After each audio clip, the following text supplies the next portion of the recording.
Hati-hati ngomong kata itu. Kita sering dengar kata ini buat memukul orang lain, memisahkan kita dan mereka, atau bahkan dianggap sebagai umpatan kasar. Ya, di sini kita bahas kata kafir. Tapi tahukah kamu kalau secara bahasa seorang petani yang lagi menanam benih itu bisa disebut sedang melakukan kafir? Kok bisa? Dan kenapa kata yang aslinya netral secara bahasa kemudian jadi terdengar sangat mengerikan di telinga masyarakat kita? Hari ini kita nggak akan debat kusir. Di sini kita akan bedah akar katanya, maknanya dalam hidup sehari-hari, dan apa kaitannya dengan hidup beragama. Penasaran? Mari kita bahas.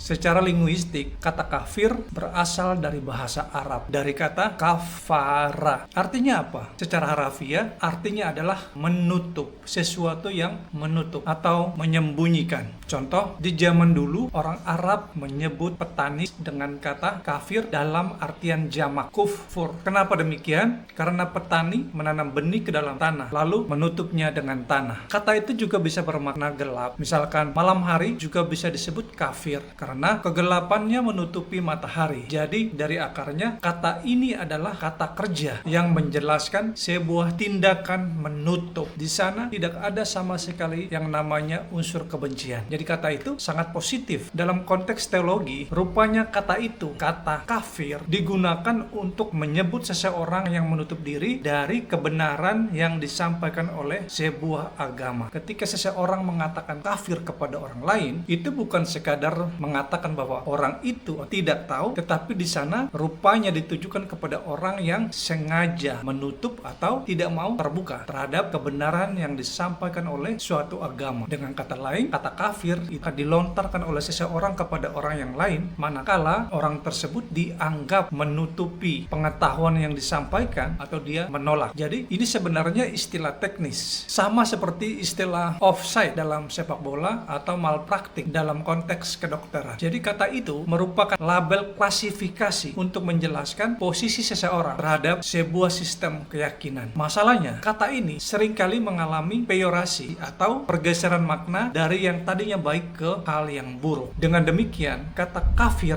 yang tadinya berkonotasi positif, dia mengalami pergeseran makna karena digunakan dengan nada kebencian atau diskriminasi. Padahal kalau kita tarik dalam sejarahnya, di sana kita akan menemukan bahwa banyak cendekiawan bilang kalau menyebut non-muslim dengan kata kafir di ruang publik itu kurang etis. Lebih baik disebut goirus muslim atau warga negara agar menciptakan masyarakat yang kondusif dan hangat. Lantas, apa kaitannya kata kafir itu dengan kehidupan kita sekarang? Rupanya di sini ada pelajaran filsafat yang sangat keren. Sebagai misal, kafir terhadap nikmat. Kita sering dengar istilah kufur nikmat. Ini artinya kita menutup mata terhadap kebaikan yang kita terima. Jadi sifat sombong dan tidak bersyukur itu adalah bentuk dari kekafiran dalam perilaku hidup sehari-hari. Contoh lain, dalam kehidupan sosial, menghargai perbedaan. Memahami bahwa kafir dalam terminologi agama membantu kita untuk tidak baper atau bawa perasaan secara berlebihan. Jika orang lain menyebut kita kafir, menurut perspektif mereka, itu hak teologis mereka. Selama tidak disertai dengan unsur kekerasan. Contoh lainnya, soal keterbukaan pikiran